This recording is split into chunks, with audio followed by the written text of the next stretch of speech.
Bill Gates says we are on the precipice of a civil war. But what kind of influence does Bill Gates have over it, given the amount of sway he has over the mainstream media? And do the rich elites of which he is part benefit from it? Hello there, you 5.9 million awakening wonders. We're so close, aren't we? We're so close. I hope you love our content. If you do, subscribe and turn on the notification bell. And remember that we stream every day live on Rumble. You get deeper content, better insights on billionaires, corporatism, globalist corporatism, mainstream media corruption, and how to awaken from the nightmare of their power. Let's get into today's story. Many of you will have seen, or at least heard, that Bill Gates has said that America is on the precipice of civil war, that polarisation will reach the point where there are hung parliaments and it's impossible to implement power, and that it will lead to social breakdown. We contest that Bill Gates has more power than any nation, certainly than any government, that governments will come and go, Democrat, Republican, and Bill Gates' power will remain largely unimpeded. We also ask, what is the role and nature of the Bill and Melinda Gates Foundation and the donations in particular that they make to media organisations and organisations that train journalists? We'll touch upon too his role in Indian agriculture and the impact that he's had on it for good or for ill. Bill Gates is worried about domestic polarisation in the US. Well, is he though? Is he? Oh, I'm ever so worried about that. Because remember when he was worried about that pandemic? He's made a fortune out of it, allegedly, which he sees little hope for in the short term. I admit that political polarisation may bring it all to an end. We're going to have a hung election and a civil war, he said. Political polarisation, says Gates, goes hand in hand with another issue, the spread of misinformation. Now, we couldn't be more sensitive to misinformation on this channel because, as you know, we've had one YouTube strike for misinformation and a lifelong warning. But whose misinformation is the most deadly misinformation? Is it mainstream media misinformation, which in my view could lead to all sorts of complications? For example, if you believe the misinformation that vaccines are 100% effective or 90% effective and stop the spread, as alleged by Rachel Maddow on this MSNBC clip. The vaccines work well enough that the virus stops with every vaccinated person. Or contrasted with genuine mistakes to which we've owned up and immediately corrected. It cannot use a vaccinated person as a host to go get more people. How does the Bill and Melinda Gates Foundation spend its money? And while I'm telling you this, why don't you, in your own mind that God gave you, determine what the intention could be of this expenditure? While other billionaires' media empires are relatively well known, the extent to which Bill Gates' cash underwrites the modern media landscape is not. The Bill and Melinda Gates Foundation has made over $300 million worth of donations to fund media projects.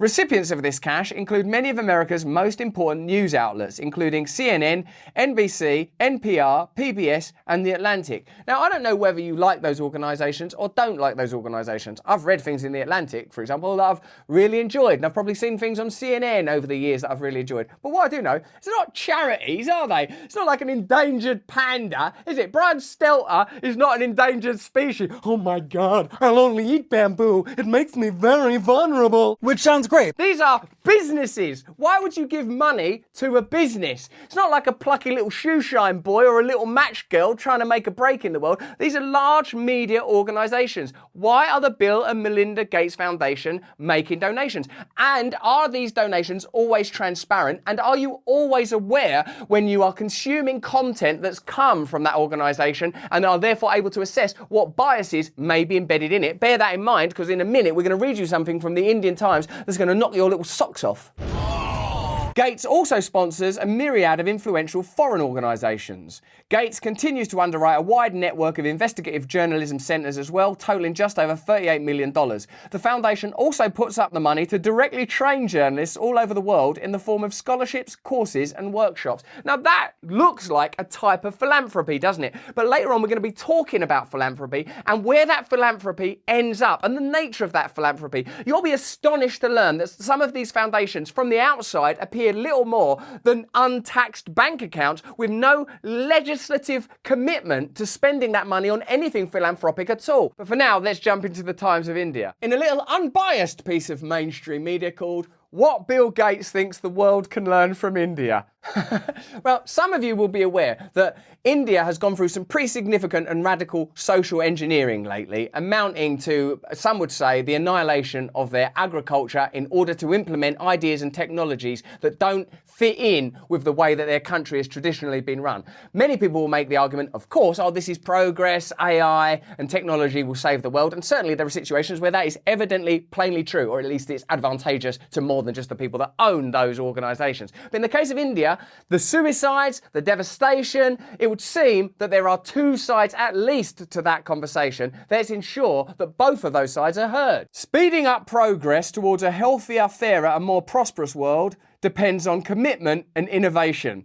Innovation means technology, and commitment means do as you're told. You'll be astonished to learn that this piece in the Times of India is not just written by some journalist, some plucky little journalist who just wants to tell the truth. It just says the writer is the co-chair and trustee of the Bill and Melinda Gates Foundation. Don't even say their name. All you need to know about me is I'm trustworthy. I'm a trustee. You can trustee me. Also, an important idea is tagged here, and that is the idea of progress. That is the myth that we have, that we're progressing somewhere as a culture. That countries like India, they need to move forward. Why ain't you got enough iPhones for? Ain't China got no X factor? The idea that there's a place that we're heading and we're going to reach it through technology, ingenuity and materialism. India, under the leadership of Prime Minister Modi, has made great strides in implementing many initiatives that show promise for accelerating progress towards sustainable development goals. Now, these sustainable development goals is a new sort of metric for evaluating progress, I suppose. But who determines what those measurements are? The country's upcoming G20 presidency provides an opportunity for Indian leaders to sharpen the world's focus on health and development issues and share lessons and innovations that can improve and save lives. For me, that sounds like by capitulating to a globalist agenda, India can be used as a kind of poster boy for this new progressive Great Reset-esque ideology. Another area worth emulating is India's comprehensive approach to digital technology. Progress in this area can help address many of the world's challenges, from pandemic recovery, vaccines, poverty, give us all your data, to lack of access to medical care. Vaccines. India has used digitization to transform healthcare as well. Many of you are concerned about the overreach of big tech and their ability to implement social credit score like technologies. Even if they're not at the social credit score level yet, the format for these ideas is being put in place. We've been concerned about that on this channel for a long time. Let me know in the chat, let me know in the comments what your feelings are about this agenda. Do you think it's real?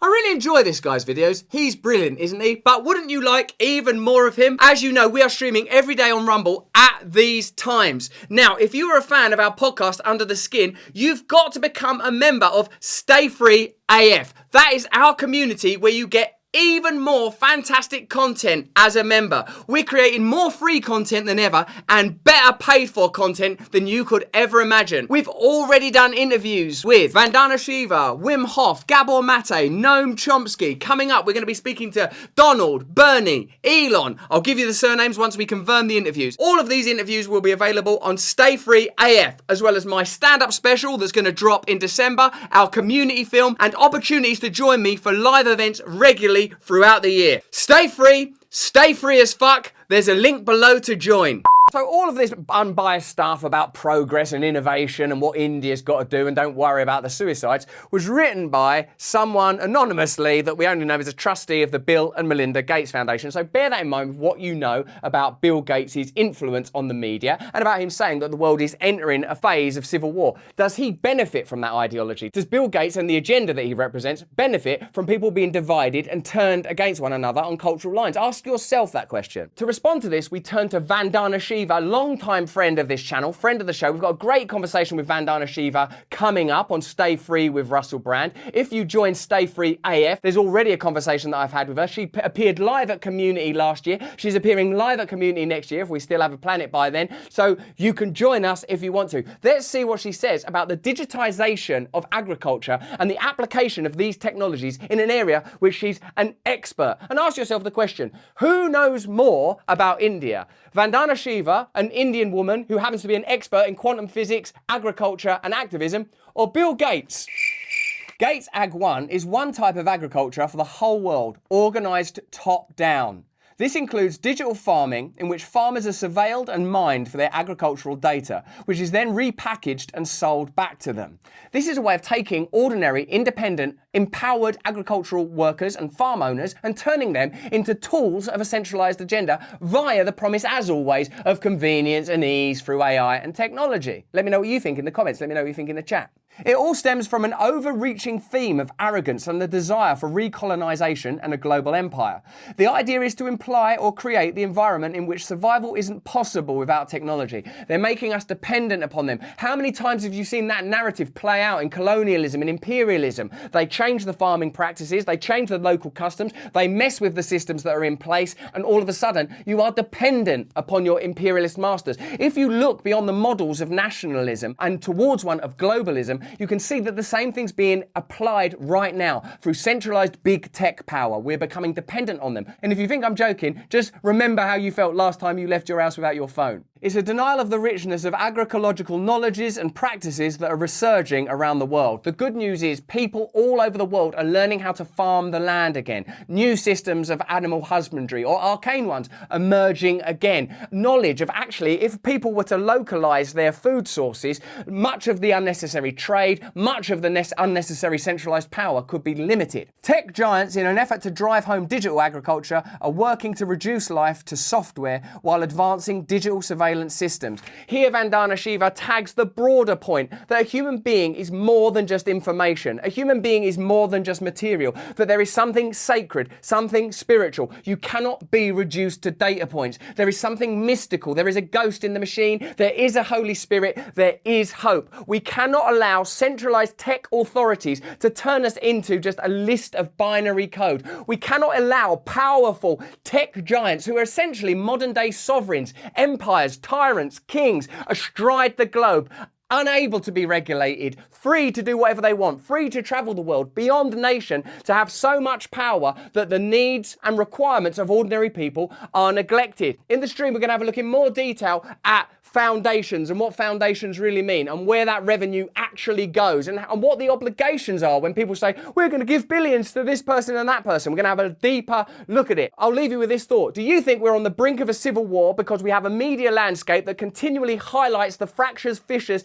gaps and conflict between people instead of pointing out that if we come together as one, if we return to an ancient understanding of the world while implementing technology sensibly, not just for profit, we could reorganize our future individually and collectively? Is that ever going to be possible with the media the way it is, funded in the way it is, and with global tyrants like Bill Gates in the position they are? Let me know in the comments, let me know in the chats. If you've enjoyed this video, have a look at either of these. Sign up to my mailing list. Remember that we're streaming every day now at these times. Tune in, watch us, sign up to my mailing list so I can stay in direct contact with you. More important than any of that though, please stay free.